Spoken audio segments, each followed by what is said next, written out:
Isang magandang gabi po sa bawat isa.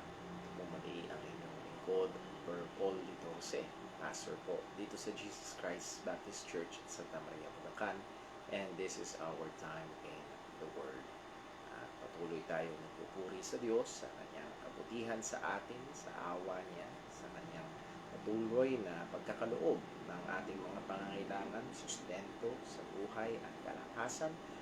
Lalo't higit tayo'y nagpupuri sa Panginoon sa dakilang kaligtasan na Kanyang pinagkaloob sa atin. As we have studied, itong kaligtasan na ito ay isang kaligtasang sigurado at isang kaligtasan na secured, and that means hindi ito maaaring mawala, maagaw sa papaano mang paraan kung tunay na ito ay taglay ng isang tao na tunay sumampalataya sa Ebanghelyo.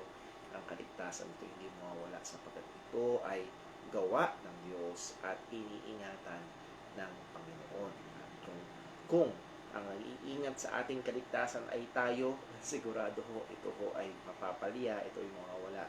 Pero ang maliwanag sa Biblia, ang nag-iingat sa atin, ang nag-iingat ng ating kaligtasan ay walang iba kung hindi ang Panginoon mismo. Well, bago ho tayo dumako sa ating sa ating pag-aaral ngayong gabi sa mga marka ng isang tunay na Kristiyano, or how can I know if I'm truly saved, ay dumako ho tayo sa ilang mga announcements. This coming Sunday will be a little bit special Sunday. Yes, also, laging special ho ang ating Sunday because it's always a celebration of the worship of God, pagdiriwang sa pagsamba sa Panginoon. Ito ho ay tayo ho ay patuloy na nagpapasalamat sa Diyos na tayo ho ay Kanyang binibigyan ng kakayahan at tayo ho ay Kanyang okay. Ayan, okay. Yung ating sound. Okay, nakita ko na ho yung problema, and also last time kaya ho mahina yung ating mic. Thank you po sa ating kapatid Berjasnel na nagpaalala. Meron na i-switch na hindi dapat na i-switch dun sa mic. Okay, so I hope the sound now is better. Again, sa Sunday, special ho ang atin hong pagtitipon sapagkat it will be our Christmas service. At nawa, tayo ho ay kung maaari mag-imbita, gaya ng ating ginagawa lagi, evangelistic ang ating gawain. Pero hindi ho magiging katulad ng mga nakaraang mga taon na ating ginagawa na talagang napupuno ng tao ang ating church. Wala ho tayong kainang mangyayari, talagang yung ating pagsamba, and we prepared a little bit something special para ho sa bawat pamilya sa atin hong iglesia. So ipag-pray po natin yun. At nawa ay kahit medyo kakaiba ang ating kalagayan, we will still be able to celebrate Christmas because Christmas is not about celebration per se, or handa, or regalo, o pamamasko, but Christmas is we do celebrate the truth of Christ was incarnated. Siya ay nagkatawang tao, at tayo ho ay nagpapasalamat dahil dyan ay meron ho tayong kaligtasan. So, yun yung ating pinagbubunyi. So, pag-pray ho natin, at kagaya nga ho ng atin hong challenge sa mga magulang, maaaring medyo kakaiba, maaaring magtatanong ang mga bata, bakit maaaring yung iba hindi makabili ng bagong damit, maaaring bakit walang Christmas party. Take that as an opportunity na mas maipaliwanag sa kanila yung talagang essence ng Kapaskuhan, yung katotohanan na may nagkatawang tao upang magligtas, and who knows, sa biyaya at habag ng Panginoon, maaaring itong Pasko na ito ay matanggap nila yung regalo ng Diyos na buhay na walang hanggan. So I'm praying for that, and let us all be praying for that, at sana ho ay ito'y gamitin ng Diyos para sa mga ganong kaparaanan. So that will be on Sunday. Pag-pray ho natin yung ating morning service, yung ating evening service. And before Sunday, we have our Friday Time in the Word and also prayer meeting via Facebook Room. So gusto kong encourage ang bawat isa at isang kagalakan na magkasama-sama ho tayo para magkamustahan, para magpanalanginan sa isa't isa. Nawa ay gusto ko hong i-encourage na lalo na yung iba ho na hindi natin nakakasama nitong mga nakaraan, it's a good thing na we can come together though online, ay maganda pa rin na tayo ho ay nagkakakamustahan, nakikita natin, naririnig natin yung kanilang mga kalagayan para mas lalo natin silang maipag-pray, o ang isa't isa ay maipag-pray natin ng mas malinaw o mas maayos. So those are some of our reminders.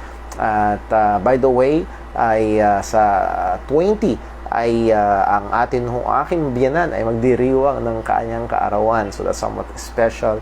Siya po yung magsi-60 years old na. So advance happy birthday po kay Sister Nelia Hermia. So purihin po ang Panginoon sa kanyang katapatan. And also, salamat ho sa mga nag-pray sa aming anak na si Timmy. 2 weeks ago, siya ho ay sinipon at inubo at sininat.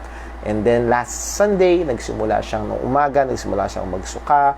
Nung hapon ng Sunday, nagsimula siyang mag-LBM. And as first-time parents, we were so nervous.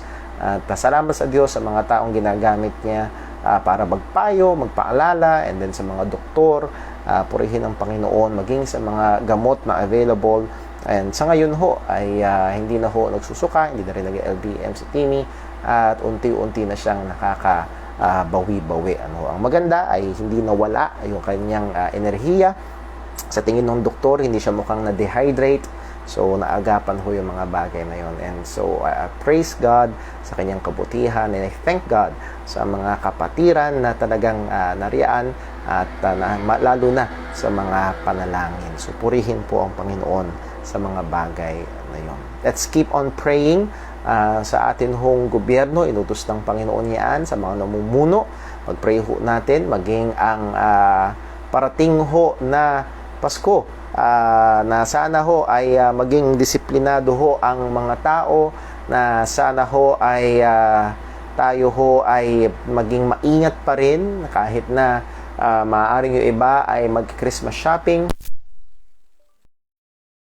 maaaring ho yung iba ay may lakad na pupuntahan. Please ay maging example tayo ng pag-iingat, maging example tayo ng pagsunod sa mga pamantayan na ibinigay ng ating gobyerno, at nawa ho tayo ho ay maging patuloy na ehemplo. So pag-pray natin ang ating hong gobyerno, pag-pray natin ang ating mga health workers, pag-pray natin yung ating mga kapatiran na tayo ho ay mga kapatiran na meron pa ring mga karamdaman, particularly si Brother Dave, pag-pray po natin. At salamat sa Diyos, yung sakit na kanyang nararamdaman ay nawala na, at nawa ho ay yun namang hyperextension kung tawagin, yung talagang nagko-contract yung kanyang muscle sa kanyang leeg, ay maibsan na rin po yun. So yun mga bagay po na yun ay ilapit natin sa Diyos sa panalangin. Okay, so before ho tayo dumako sa atin hong pag-aaral ngayong gabi, tayo ho muna ay manalangin sa Panginoon. Let's pray. Panginoon naming Diyos, aming Ama sa langit, kami po ay nagpapasalamat sa iyo sa kabutihan mo, sa katapatan mo, sa pagmamahal mo, sa pag-iingat mo. Salamat o Diyos sapagkat sa kabila ng aming mga pagkukulang, nanatili kang naririyan, nanatili kang mapagpasensya, mahabagin sa amin. At Lord, salamat po sapagkat ang katotohanan na kami ay iyong minahal, at sa biyaya mo ay binigay mo yung bugtong na anak upang siya ang magligtas sa amin. Siya ang namatay upang bayaran ang aming mga kasalanan. Muling nabuhay upang kami ay bigyan ng katwiran. Salamat po, O Diyos, sa mga katotohanan po na ito. Ingatan mo kami, Panginoon. Ilayo mo kami sa aming pong mga pagkakasala. Tulungan mo kami, Panginoon, na patuloy na mamuhay ng may kabanalan. Patuloy na lumago sa pananampalataya. Patuloy na magpursige sa amin pong mga gawain kung paano kami ay iyong inutusan. Lord, dalangin din po namin sa iyo ang parating na okasyon ng Pasko. Lord, nawa tulungan mo kami na maging disiplinado pa rin. Una sa lahat ay magkaroon ng tamang puso, tamang pananaw sa pagdiriwang na ito. Lahat ng aming gagawin, maging magdiwang man ng okasyon na ito ay maluwalhati ka pa rin. At ganoon din po, O Diyos, nawa ang kinakatakutan na lalong pagkalat ng karamdaman na COVID-19 ay huwag nawang mangyari. At tulungan mo kami na huwag maging bahagi ng problema, kundi Panginoon, maging mabuting patotoo. Mahabag ka rin po sa amin pong gobyerno. Tulungan mo kami po na patuloy na magkaisa at ganoon din po, patuloy na ipanalangin ang mga namumuno sa amin. Mahabag ka po sa aming presidente at sa mga kasama niya na nangunguna, namamahala, at nawa Panginoon ang kanyang tinanggap na tungkulin mula sa iyo ay ikaw po ang gumabay upang ito'y matupad ng may katapatan at kahusayan. Muli, O Diyos, maging aming mga kapatiran na nandun ang karamdaman, tulungan mo kami, Panginoon, na patuloy na ilapit sila sa iyo. Mahabag ka po, lingapin mo po ang kanilang kalagayan, lalo na ang aming kapatid na si Brother Dave. Tulungan mo po, O Diyos. Salamat po sa pagkawala ng sakit na kanyang nararamdaman, ngunit nandun pa rin ang hyperextension ng kanyang muscles sa leeg. Lord, we pray, and we know na wala hong imposible sa iyo. Kaya po, Panginoon, ikaw po nawa ang mahabag at kumilos at magpala sa kanya. Ganun din po, Panginoon, sa iba pa naming mga kapatiran, ikaw po nawa ang patuloy na kumilos, maging sa aking anak na si Timmy, patuloy mo siyang bigyan pa ng lakas, makarecover mula sa mga kanyang pagsukat, LBM. Salamat po sa iyong habag, Panginoon, sa aming pamilya. Sa aming pag-aaral ngayong gabi, ikaw po nawa ang gumabay, patuloy na maitaas aming kalagitnaan. Lahat ng ito ay dalangin namin sa pangalan ng aming Panginoong Hesukristo. Amen. Okay, so siguro may problema yung atin hong audio. Susubukan ko lang i-plug out at tingnan natin kung ano ho ang naging problema. Ayan. Then susubukan ko lang i-plug in. Let me know mga kapatid kung umukay na ho. Pasensya na ho. Ayan, okay na ho ba? Yung may sumusubok tumawag ho kanina at hindi rin ho okay. So I hope na okay na ho. Let me know kung mas okay kapag pilag out ko or kung okay na ho, kung nakakabit ho ulit ng ganito yung mikropono. Okay? O yun, okay na po. Maraming salamat po. Pasensya na. Okay, so maraming salamat ho sa pagbibigay alam ho sa akin ng mga ganong kalagayan. So tayo'y dumako ho sa ating pag-aaral, and to start our study, I would like us to go to the passage na isa sa mga talagang dahilan kung bakit meron tayong ganitong pag-aaral or ating tinatalakay ang paksa na ito ng marka ng tunay na Kristiyano. At yun ho ay mula sa 2 Corinthians chapter 13 verse 5. And ang pag-aaral na ito is in our desire to obey this mandate. Gusto nating sundin ang utos na ito ng Panginoon, at kaya meron tayong ganitong pag-aaral. 2 Corinthians chapter 13 verse 5. Ito po ang sabi ng salita ng Panginoon. Examine yourselves whether ye be in the faith. Prove your own selves. Know ye not your own selves how that Jesus Christ is in you, except ye be reprobates? So yung first part ho dyan, ang gusto ko talagang diinan at makita natin yung halaga na sinasabi ho ng salita ng Panginoon, sinasabi ni Apostol Pablo na siya sa atin. And again, as we have studied, yung word na examine means to investigate. Investigahan mo, at sa pag-iimbestiga, humahanap ng ebidensya. Hanapan mo ng ebidensya ang iyong sarili kung ikaw nga ay tunay na Kristiyano. And then yung pangalawa, prove, and that is to test. At yan ho'y ginagamit kung paanong ang ginto or ang mukhang ginto ay sinusubok kung tunay nga bang ginto. So, nandoon ang imbestigahan, humanap ka ng ebidensya, itesting mo, patunayan sa pamagitan ng test kung tunay ngang nasa pananampalataya. And as we have said, saan tayo pupunta kung para sa testing na ito? Saan tayo titingin? Saan tayo kukuha ng kaparaanan? Hindi tayo iimbento ng ating sariling paraan at hindi gagawa si Brother Paul ng sariling pamantayan na okay, ito ang pamantayan ng pagiging Kristiyano. No, we go to the Word of God. At sa atin mga nakaraang pag-aaral, nakita natin na isa sa mga napakahalaga ay ay kailangan nandoon ang tunay na pananampalataya sa tunay na ebanghelyo. There must be genuine faith in the true gospel. So nahandoon yung dalawang adjective, genuine and true. At alin man doon ang pumalya, walang tunay na kaligtasan. Kung meron ang totoong pananampalataya sa maling ebanghelyo, and marami hong ganon.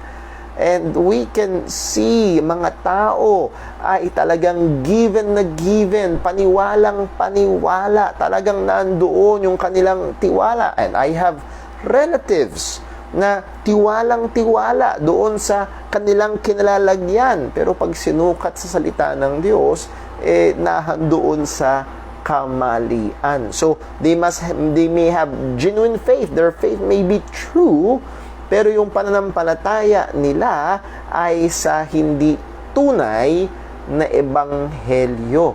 Ang tiwala nila, they have knowledge of, they agreed to, and they trusted in, kaya lang sa maling ebanghelyo, therefore there is no salvation. Sabi nga ho ni Pablo, for I am not ashamed, Romans 1:16, of the gospel of Christ. So there must be genuine gospel. For it is the power of God unto salvation. Kanino? To everyone that believeth. So that is genuine faith. At kung merong ang faith, hindi genuine yung gospel, no power unto salvation. Or, genuine yung gospel, pero walang totoong faith, no salvation also. Kagaya ng sinabi ni Pablo sa 1 Corinthians chapter 15 verse 2, unless ye have believed in vain. At mayroong mga tao na nahandoon yung pagpapahayag nila ng pananampalataya. They may have walked down the aisle, they may have followed a prayer, they may even have followed believers' baptism. Pero kung hindi tunay ang pananampalataya, walang kaligtasan. Pangalawa, nakita ho natin, there is a radical supernatural change in a true believer. Ito ho yung gawa ng Panginoon. It is a spiritual reality. It is a divine work sa buhay at sa isang tao na tunay na sumampalataya sa Ebanghelyo. Ang Diyos ay gumawa. Ang Diyos ay kumilos. At ang ginawa ng Diyos ay tinawag na isang bagong nilalang. And this is the foundation of all the other resulting changes. Ito yung magiging pundasyon. Ito yung pinagmumulan ng lahat pa ng mga magiging pagbabago. Ang sabi nga ho ni Pablo, 2 Corinthians 5:17, I think we know the verse. If any man be in Christ, he is a new creation or new creature. All things are passed away, behold, all things are become new. So, yun ho yung katotohanan. There is no exemption. Yung pinaka-relihiyoso o yung pinaka-pagano, pag napunta talaga kay Kristo, that is tunay na naligtas, he becomes a new creation of God. Ang Diyos ay gumawa sa Kanya. At ito yung pinagmumulan ng mga pagbabago. Kaya sigurado lalabas yung mga marka ng isang tunay na Kristiyano sapagkat ang Diyos ay gumagawa. Ang Diyos ay gumawa at patuloy na gumagawa sa buhay ng isang tunay na anak niya. And number 3, na pag-aralan ho natin, so merong matindi, may radical na pagbabago, new creation, at sa new creation na ito, there is a change in the believer's heart. merong pagbabago sa puso. Anong pagbabago sa puso? Mula sa isang puso na ayaw sa Panginoon, mula sa isang puso, nang sabi nga ho sa John chapter 3 verse 19, and this is the condemnation, that light has come into the world and men loved darkness more than light. Mas mahal ng tao ang ang kadiliman kaysa sa liwanag, because their deeds are evil or were evil. So, yun yung puso ng tao. Puso na mahal ang dilim kaysa sa liwanag. Puso na mahal ang kasalanan kaysa sa kabanalan. Puso na ayaw sa Panginoon. Yun ang kalagayan. Pero pag ang Diyos ay tunay na kumilo sa isang tao, sabi niya nga sa Ezekiel 36 verse 26, a new heart also will I give you. Bibigyan ng bagong puso. Yung pusong bato, aalisin, lalagyan ng pusong laman, at ito yung puso na bago. Puso, ang sabi nga ho ng 1 John 4:19, pusong may pagmamahal sa Diyos. 1 John 4:19, we love Him because He first loved us. And I gusto ko marinig natin yung assumption na nilagay doon ni John. Ang sabi niya, we love Him. He assumed, he generally declared, we. Who are the we? Believers. Believers love Him because He first loved us. Tunay na nagmamahal sa Panginoon. At ang isang totoong sumampalataya kay Kristo, ang isang totoong nakaranas ng pagmamahal ng Diyos, that is the saving love of God, ang pagliligtas ng Diyos. Kung totoong naranasan ng isang tao, what will be the result? We love Him. Kaya nga ho, ganun na lamang ang matalim na salita ni Apostol Pablo. And and this verse, for some reason, if I try to recall ang aking halos 2 dekada na buhay, 2 dekada na nakakapakinig ng mga preaching, I could not really remember ang isang preaching na kung saan binigyang pansin ang talatang ito. 1 Corinthians chapter 16. 1 Corinthians chapter 16 verse number 22. Ang sabi ho ni Pablo ay ito, if any man, 1 Corinthians 16:22, if any man love not the Lord Jesus Christ, let him be anathema. And that word anathema is curse. Let God's curse fall upon him. At kagaya no sinabi niya sa Galatians chapter 1 verse 8 and verse number 9. If they preach another gospel, let them be accursed. That is anathema. At din naman, kung sino man ang taong hindi nagmamahal sa ating Panginoong Hesukristo. So it is assumed kung paanong si John, inassume niya kung ligtas, minamahal si Jesus. Inassume ni Pablo, general statement, kung hindi nagmamahal, hindi ligtas, patungo sa kapahamakan, nasa kanya ang sumpa ng Panginoon. So that is a very good test, a very good evidence. Do we love our Lord Jesus Christ? Mahal ba natin ang ating Panginoong Jesucristo? Mahal ba natin ang Diyos? Maraming mahal ang barkada, maraming mahal ang programa sa iglesia, pero baka hindi mahal ang ulo ng iglesia. Walang iba kundi ang ating Panginoong Jesucristo. And it's very, very dangerous na magkaroon ng pagkakamali ng iba ay napaka-relihiyoso, at pwedeng mangyari yon maging sa evangelicalism, sa mga nagpapakilalang nananampalataya sa ebanghelyo. Kung meron tayong tinatawag na panatikong relihiyoso sa Romano Katoliko, well, pwede rin maging panatikong relihiyoso sa Baptist Church, at mahal na mahal ang Baptist Church. Pero the question is, does he or does she love Jesus Christ?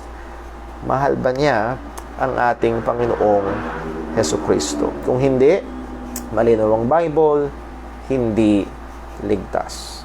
Siya man ay sumunod sa panalangin, siya man ay busy sa ministry, kung hindi niya mahal ang Panginoon, siya ay hindi Kristiyano. Pang-apat, at medyo naglong ako doon sa tumagal tayo doon sapagkat ito yung hindi pwedeng dayain. Pwedeng magpanggap, pero alam nung taong nagpapanggap yung puso niya kung mahal niya ba ang Panginoon or hindi. Alam niyo on. So, number 3, there's a change in the heart. Number 4, there's a change in the believer's life. Merong pagbabago sa buhay at itong pagbabagong ito ay tinatawag na sanctification. If you remember, ang sanctification is the process. Isang proseso ito, a lifelong process na kung saan ang Diyos ay gumagawa sa buhay ng isang Kristiyano at ang Kristiyano ay nagumagawa at nagsusumikap patungo sa kabanalan, patungo sa pagkawangis sa ating Panginoong Jesucristo. 5, mabilis lang, 5 truths about sanctification. Number 1, it is a process. So, hindi ito, perfecto ka na agad. No, we go to that process. Napakaganda nung isang, I believe, sa book ni Jerry Bridges ko nabasa, kanyang ginuhit yung linya. If we will put a graph, kung ano ang itsura ng process ng sanctification sa buhay ng Kristiyano, ang graph ay hindi diretsong linya pataas, kung hindi bako-bako, sapagkat ang Kristiyano ay nagkakasala pa rin, pumapalya, nahuhulog, lumalamig, pero Kristiyano pa rin. Pero again, kahit na bako-bako, ang kanyang trajectory ay patungo pa rin sa Christ likeness. Sanctification will not make us sinless, but will make us sin less and less and less. Hindi tayo gagawing walang kasalanan. That will be on the other side of eternity, sa kabilang buhay na ho yun, at sa glorification. Pero habang nasa buhay na ito, we still battle against sin. Nakikipaglaban pa rin tayo sa kasalanan. There will be times na andun yung pagkagapi, pagkahulog. So, yun yung marka. Pero patuloy tayo sa pagkawangis kay Kristo. So, it is a process. Number 2, it is the work of God. Ito'y gawa ng Diyos. For we are His workmanship. We are God's product, created in Christ Jesus unto good works. Philippians chapter 2, verse 13, for it is God which worketh in you both to will and to do of His good pleasure. Pangatlo, it involves the work of man. Pagkasabi ni Paul, bago niya sabihin sa Philippians 2:13 na it is God which worketh in you, sabi niya sa verse 2, work out your own, verse 12, work out your own salvation. I-work out mo yung salvation, ibuhay mo yung pagiging ligtas. So there is man's responsibility to work out, and there is God's grace working in us para mangyari at makita at lumabas itong pagbabago na ito. Number 4, the goal is Christ-likeness. Ang goal ng sanctification, ang final destination ng sanctification ay pagkawangis sa ating Panginoong Kristo. And number 5, the change will manifest in everyday life. Ang pagbabago ay makikita sa araw-araw, praktikal. Hindi lang ito pagbabago ng teolohiya sa kaisipan, kung hindi ito ay makikita sa kanyang pakikitungo, sa kanyang misis, sa kanyang mister, kanyang pakikitungo sa problemang kanyang kinakaharap. So, may nababago sa pang-araw-araw na buhay. If I may add, number 6, sanctification, the process of sanctification ay iba-iba sa bawat Kristiyano. That is, iba-iba ang antas, iba-iba ang level ng kalagayan ng mga bawat Kristiyano. Again, take note, lahat ng Kristiyano dumadaan sa sanctification, pero iba-iba ang antas, iba-iba ang degree. I have met and known some Christians na nung sila'y naligtas, Para bang napakabilis nung gawa ng Panginoon sa kanilang buhay, kung paanong sila ay hulmahin ng Diyos at kilusin ng Panginoon. And then meron din mga Kristiyano, totoong Kristiyano, mahal nila si Kristo, pero nahandoon ang yung progreso ay nahandoon yung maaari hindi ganun kabilis. And the reason is hindi dahil makupad ang kilos ng Diyos sa iba at mas mabilis ang kilos ng Diyos sa iba. No, the reason of that varying degrees is because it involves the work of man. Okay, so nawa ay makita ho natin yun. So the next question now is the process of sanctification happening in your life? Ang proseso bang ito, ang gawa ba ito ng Diyos ay nangyayari sa ating buhay? Again, nandun pa rin tayo, investigahan natin, ano ba yung ebidensya? Meron bang ebidensya? Patunayan natin, subukin natin, at ito yung pangsubok. Ang totoong Kristiyano ay merong pagbabago ng buhay. The question is, meron bang nagbago at meron bang patuloy na binabago ang Panginoon sa buhay mo? Or another way of putting it, are you engaged sa patuloy na sa biyaya ng Panginoon na ibinubuhay, working out your salvation? Nahandun ba? Meron ba? I'm not asking kung perpekto ba, but what I'm asking is kung gumagawa ba, nahuhubog bang patuloy sa wangis ng ating Panginoong Jesucristo. Number 5, dito tayo natapos last Friday, there will be a change in the believer's walk. Again, as I've said, ang mga puntong ito ay overlapping, ang mga puntong ito ay interconnected, at maaari nating ilagay doon sa proseso ng sanctification itong paglakad. At we have said also, ito yung makikita sa everyday life. So meron itong kakakitaan ito, makikita ito sa pang-araw-araw na pamumuhay. Ano ba yung lakad natin dati? Buksan na natin sandali sa 1 Peter. 1 Peter chapter 4. 1 Peter chapter 4 verse number 3. 1 Peter chapter 4 verse 3. Ano po ang sabi ho ni Pedro? For the time past of our life may suffice us to have wrought the will of the Gentiles when we walked in lasciviousness, lusts, excess of wine, revelings, banquetings, and abominable idolatry. So, again, ang kaya ko na kinuha tong verse ito, ginamit ni Pedro yung word na walk, at alam natin ibig sabihin nun ay pamumuhay.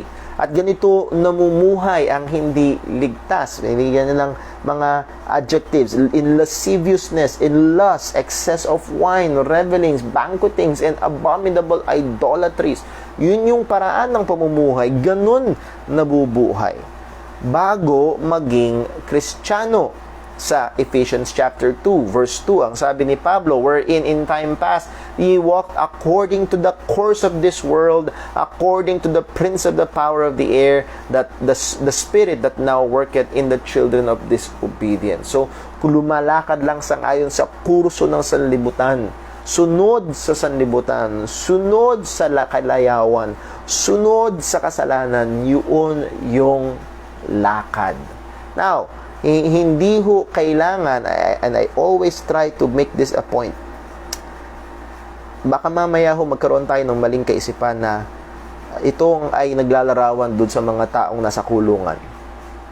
Ako, medyo mabait ako, medyo morally good ako, hindi ako ganun kasama. Again, take note, si Apostol Pedro, ang sabi niya sa chapter 4 verse 3 ng 1 Peter, for the time past of our life may suffice us to have wrought the will of the Gentiles. So, he included himself, our life. And then sa Ephesians chapter 2 verse 2, sa verse 3, include ni Pablo yung kanyang sarili. So, these are Jews Particularly si Pablo, he was a Pharisee, a strict religious person, pero in-involve niya pa rin, isinama niya pa rin yung kanyang sarili na lumalakad, namumuhay sa pita ng laman. So again, hindi mo kailangan, hindi ito pinapatukuyan yung mga public enemy number 1, nasa most wanted list, o talagang palasak ang buhay, kung hindi maaaring pagtinignan ng lipunan, morally upright, pagtinignan ng lipunan, matulungin, pagtinignan ng lipunan, relihiyoso, pero still, ang sinusunod pa rin at namumuhay pa rin sang-ayon sa kanyang sariling nasa. Siya pa rin ang hari, siya pa rin ang nasusunod, siya pa rin ang Panginoon ng kanyang sariling buhay. At nandoon ang malaking pagkakaiba ng isang hindi Kristiyano sa isang tunay na Kristiyano. Ang tunay na Kristiyano, ang sabi ng salita ng Panginoon, kung titignan natin sa Ezekiel, again, kung babalik tayo Ezekiel chapter 36, so, before salvation, ang nung sabi, lumalakad sa pita ng laman, lumalakad sa kurso ng sanlibutan, lumalakad sa kalayawan, lumalakad sa pamumuhay ng mga hentil, that is, banquetings, riotings, idolatries, yun yung paraan ng pamumuhay, that is totally hiwalay. Walang pakialam sa kautusan ng Panginoon. Anong ginawa ng Panginoon? Again, going back to Ezekiel chapter 36. And I would like to encourage you to open your Bibles. And as we study itong mga na ito, mga marka na ito ng tunay na Kristiyano, I'm appreciating more itong Ezekiel 36. This is the New Covenant passage, the prophecy about the New Covenant. Yung sinabi ng Diyos na gagawin niya sa Ezekiel chapter 36. Ang sabi ho ng Panginoon sa pamamagitan ni Prophet Ezekiel, verse number 27, ang sabi ito, "And I will put my spirit within you and what?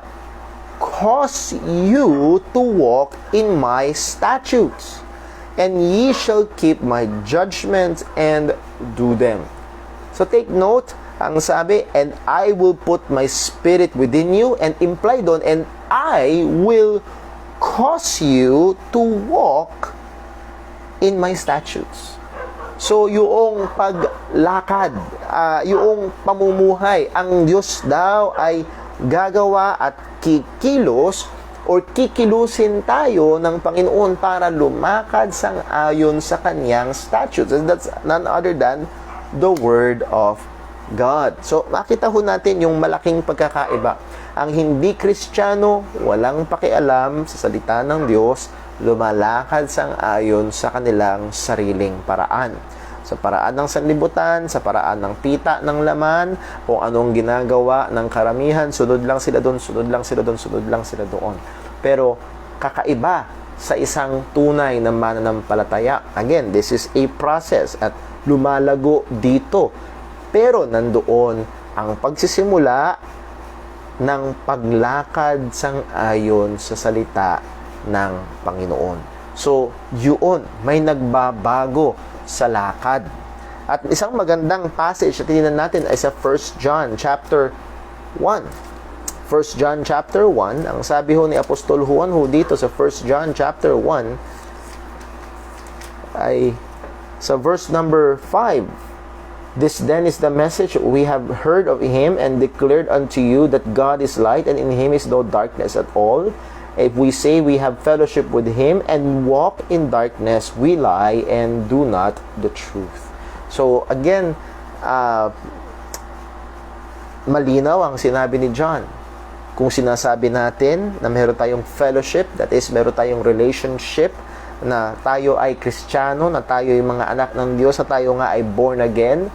But if we walk in darkness, namumuhay tayo sa kadiliman, ang sabi ng salita ng Panginoon, tayo ay sinungaling. That is, hindi totoo yung sinasabi natin na meron tayong relasyon sa Kanya. So, nahandoon, isa sa mga kailangan nating imbestigahan, mga kapatid, isa sa mga kailangan nating gamitin para subukin yung ating profession na tayo nga ay na kay Kristo is the way we walk. Paano ka nabubuhay? Paano ka namumuhay? Again, sana ay wag nyo isipin, perpekto ba? Walang makaka-perpekto in this side of life. Pero, andun ba yung buhay ng pagsusumikap na lumakad sang-ayon sa kalooban ng Panginoon? Or, wala kang pakialam. Salita ng Diyos, wala kang pakialam. Kalooban ng Diyos, wala kang pakialam. Wala kang desire na sundin. Lumalakad ka lang sa paraan ng gusto mo. Lumalakad ka lang kung ano nakikita mo sa sanlibutan. Maaaring hindi ka masama sa tingin ng tao, pero kung ikaw ay lumalakad hindi sa liwanag ng Panginoon, ng Kanyang salita, napakadelikadong kalagayan. Higit sa malamang, at ito'y nagpapakita ng hindi pagkakaroon ng tunay na relasyon sa Panginoon. So, we must examine our walk. Paano ka ba lumalakad? So, meron na tayong dalawang napakagandang tanong, or actually, meron na tayong tatlo. Una, mahal mo ba ang Panginoon? Pangalawa, meron bang progreso ng pagbabago? Meron bang proseso, ng pagbabago sa iyong buhay? Pangatlo, ikaw ba ay lumalakad, nagpusumikap, lumakad sa kalooban ng Panginoon? Again, going back dun sa sinabi natin dati, na karamihan, marami, hindi karamihan, pero marami sa mga churches, kapag ang miyembro o ang isang taong nagpakilalang Kristiyano ay lumapit sa pastor at nagsabing, hindi yata ako ligtas. Ang madalas na pupuntahan ng mga pastor ay, tinanggap mo ba si Jesus? That is, sumunod ka ba sa prayer? Kung sumunod ka sa prayer, seryoso ka ba nung ginawa mo yon? Kung seryoso ka, huwag na isipin kung ano. Ang dapat tanungin ay, mahal mo ba si Jesus? Nakikita mo ba ang gawa ng Diyos sa buhay mo? Kamusta ang lakad mo? Kamusta ang pamumuhay mo? Those are the right things to investigate. Kung para makita o talagang ma-determine kung meron ngang tunay na relasyon sa ating Panginoong Hesukristo. So, the believers walk. Sabi sa 1 John 2 verse 6, He that saith, He abideth in Him, ought himself also to walk, even as He walked. Yung nagsasabing, nananatili ako kay Kristo, nakakabit ako kay Kristo, may relasyon ako kay Kristo. At itong word ng abide, alam natin sa Book of John, na yung spiritual life ay nahandoon dahil nakaduktong doon sa vine, yung branch, nandun yung spiritual life. You ought to walk, even as He walked. Kailangan lumakad kung paanong siya, si Jesus ay lumakad. In one description, or maybe two, He walked sinlessly and He walked perfectly obeying the will of the Father. At yun dapat yung ating direksyon. Again, ito ay proseso na nangyayari at nakikita sa ating buhay. Pang-anim, and siguro pwede ting mahiwalay sa dalawang punto ito. Number 6, there will be a change in the believer's relationship. Merong magbabago sa relasyon ng mananampalataya. And I'm not pertaining sa girlfriend-boyfriend relationship, kung hindi particularly relationship to God's Word. As I've said, interconnected itong mga puntong ito. At itinan lang natin ito maybe sa ibang anggulo. So there will be a change in the believer's relationship with the Word of God. Mula sa relasyon na ayaw sa Panginoon, mula sa relasyon na rebelde sa Panginoon. Romans chapter 8 verse 7, ang sabi, because the carnal mind is enmity against God. Ang kaisipan daw na karnal, that is the unsaved thinking, the unsaved mind, is enmity, pakikipag-away laban sa Diyos. And again, itong pakikipag-away na ito, hindi markado ng 666 o markado ng mga butas sa kung saan-saan, o mga tatong kung ano-ano. It may manifest that way, pero ang marka nito ay ito. For the carnal mind is enmity against God, for it is not subject to the law of God. Hindi nagpapailalim sa mga batas ng Panginoon. Ayaw mag-submit sa mga batas, sa kalooban, kautusan, katotohanan ng Panginoon. Nung mga nakaraan ay akong sinasamahan na online Bible study at natalakay ang tungkol sa virgin birth. Bigay ko lang example ito. At ang tanong doon sa bandang dulo ng lesson ay, kailangan bang malaman ang virgin birth sapagkat napakahalaga ng doctrine of the virgin birth? Kailangan ba na malaman ang doctrine of the virgin birth? Is it necessary to be saved? And the answer is no. Sapagkat pag binasa natin sa bagong tipan ng paraan ng pangangaral ng ebanghelyo ay hindi naman iniisa-isa yung mga doktrina na yun. Pero iba yung hindi pa malinaw, iba yung hindi pa naturuan, iba naman yung itinatakwil, inaayawan, or sinasabing hindi katotohanan ang doktrina ng virgin birth. Ibang kalagayan naman po. They do not submit to the truths of God. So, again, iba yung hindi pa rin kumbinsido. Iba yung kulang pa lang sa pag-aaral. Iba naman talaga yung hayagan na rebelde at yung nagliliwanag na yung katotohanan pero ipinipikit pa rin niya yung kanyang mata. Yun ay delikadong kalagayan. If not gross sin and backsliding, ay baka higit sa malamang ito ay nagpapakita ng puso na wala pa talaga sa Panginoon. Why? The carnal mind is enmity against God. Ang manifestation yan, for it is not subject to the law of God. Ang sabi, neither indeed can be. Hindi kaya. Hindi kaya. The best na maaaring gawin ng hindi ligtas is outward conformity. Panlabas. Sabi nga ni Pablo sa 2 Corinthians 3:5, having the form of godliness but denying the power thereof. Or how many sa panahon natin ngayon yun? They have the form of godliness. Forma, panlabas. May anyo ng pagiging makadiyos. Pag tinignan mo, mukhang makadiyos, amoy makadiyos, tunog makadiyos, marunong magsabi ng amen, marunong magsabi ng praise the Lord. And again, I'm not saying that those are bad, but napaka-delikado kung merong outward form of godliness but denying the power thereof. And what is the power of true godliness? That's the gospel. That's the gospel. So, ito ang kalagayan ng hindi ligtas. Their relationship with the law of God is one of rebellion. Ang kanilang relasyon sa salita ng Diyos, ang relasyon nila sa kautusan ng Panginoon ay may describe sa isang salita, rebellion. Ayaw nilang magpasakop. Ayaw nilang sumunod. Again, at best, outward conformity. They are unwilling and unable to fulfill the demand of the law and the purpose of the law. At nakita natin yan sa nakaraan, siguro 2 months na natin o 3 months ago na pag-aaral sa Galatians. Ano ang demand ng law? The demand of the law is perfect, complete, continual obedience.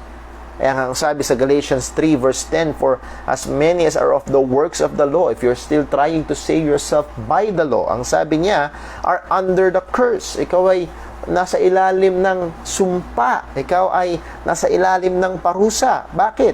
For it is written, here is the demand, cursed is everyone that continueth not in all things that which are written in the book of the law to do them.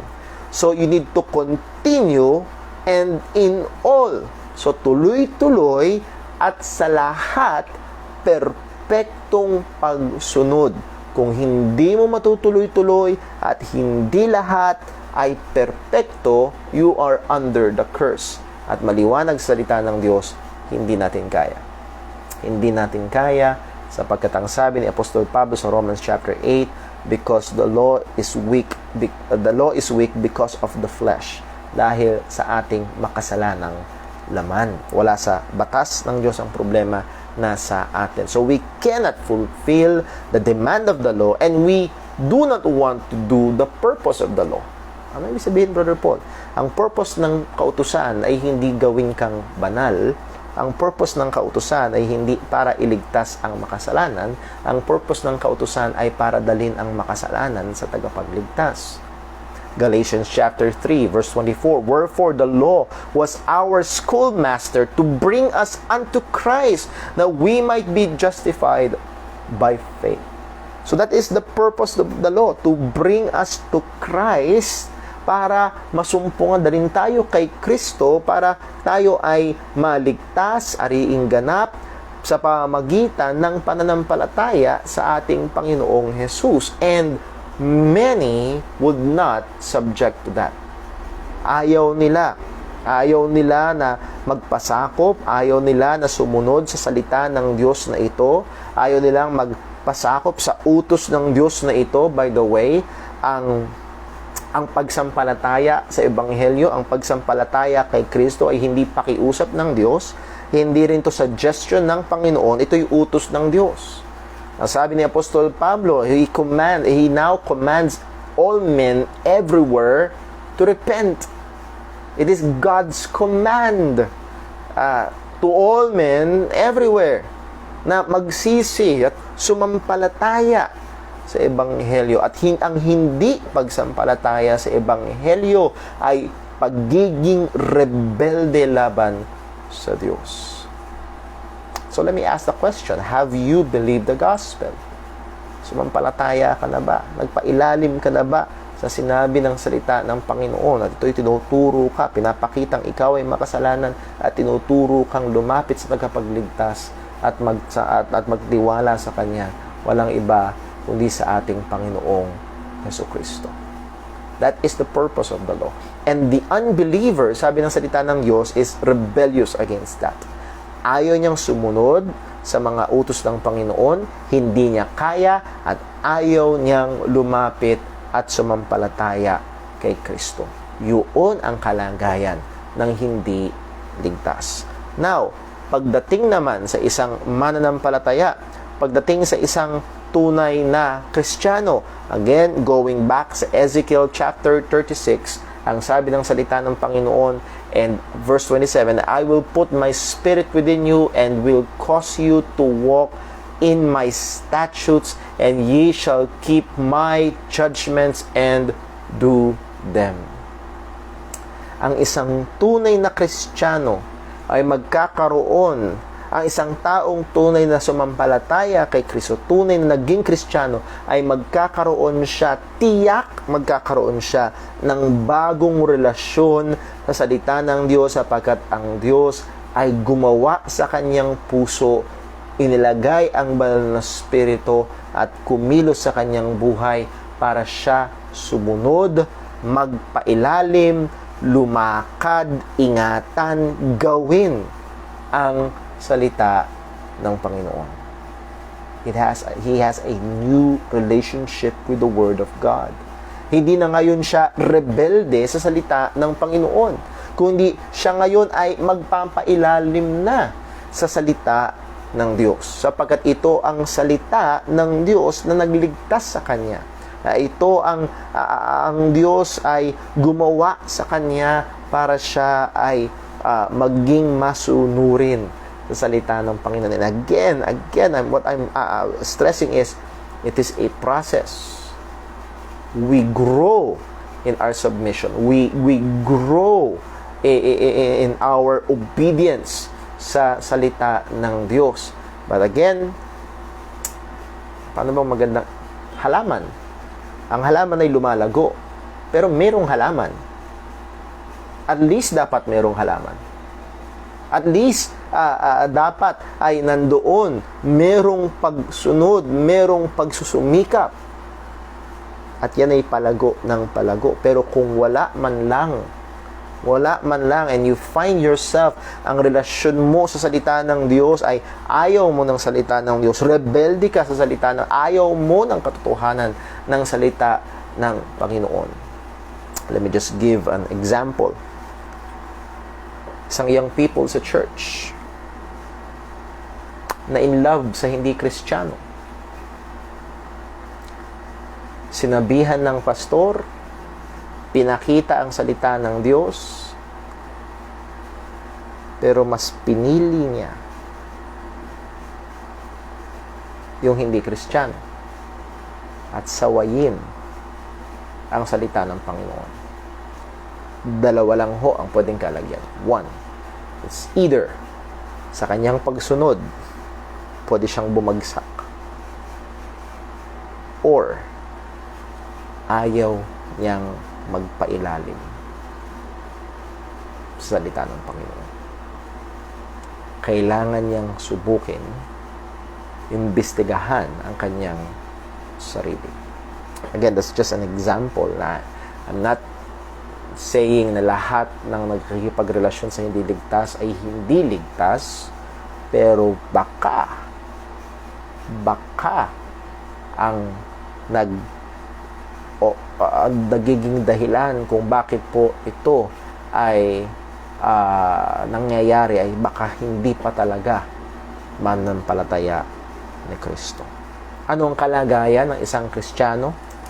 Ang sabi ni Apostol Pedro sa 1 Peter chapter 2, sa 1 Peter chapter 2, ang sabi niya, verse 2, as newborn babes, desire the sincere milk of the word, that ye may grow thereby. Desire the sincere milk of the word, that ye may grow thereby. Actually, pag pinag-aralan ho natin yung verse 23, 24, 25 sa chapter 1, sa verse 23, ang sabi, being born again. So that is the context. Ikaw ay pinanganak ng muli ng Panginoon. At kung ikaw ay pinanganak ng muli ng Panginoon, verse 1, chapter 2, laying aside all malice, so alisin ang kasalanan. At kung ikaw ay pinanganak ng muli ng Panginoon, verse 2, as newborn babes, desire the sincere milk of the word. Nandun ang pagnanasa sa salita ng Panginoon. Just some example. Pamilyar at kinakanta ng mga young people, Psalm 19, verse 7, 8, 9, and 10. The law of the Lord is perfect, converting the soul. Testimony of the Lord is pure, making wise the simple. At sa verse 10, ang sabi, more to be desired are they than gold, yea, than much fine gold, sweeter also than the honey and the honeycomb. Let me ask the question, is God's word sweet to you? Ang salita ba ng Diyos ay matamis? Yes, there will be times ang salita ng Diyos ay masakit. Ang salita ng Diyos ay mapait, kagaya ng gamot. But what I'm saying is, kung sa isang anak ng Panginoon ay nahandoon yung kanyang pagnanasa, more to be desired are they than gold, yea, than much fine gold, sweeter also than honey and the honeycomb. Again, I'm not saying na perpekto ka dapat sa paraan mo ng Bible reading, Bible study, and pero dapat nandun yung pagsusumikap, nandun yung desire man lang sa salita ng Panginoon. And kung sakali na ikaw ay isang mananampalataya at nandun yung struggle mo sa mga bagay na ito, pray. Pray. Sabi ng salita ng Diyos, it is sweeter than honey. Then ask God, Lord, nawa ay maging matamis.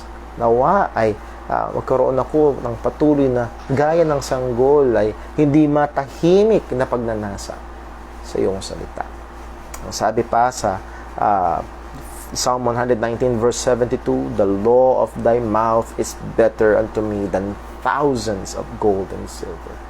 So yung salita ng Diyos, yung batas ng Panginoon ay mas mahalaga, mas mabigat, mas maganda sa akin kaysa libo-libong mga pilak at ginto. And I hope, sa biyaya ng Panginoon, patuloy niyang paggawa at pagkilos sa ating buhay ay lalo at lalong maging mabigat, that is, lalo at lalong maging mahalaga, lalo pang maging matamis sa atin ang salita ng Diyos. Ang isang tunay na anak ng Diyos ay may bagong relasyon sa salita ng Panginoon. From a rebel to a keeper.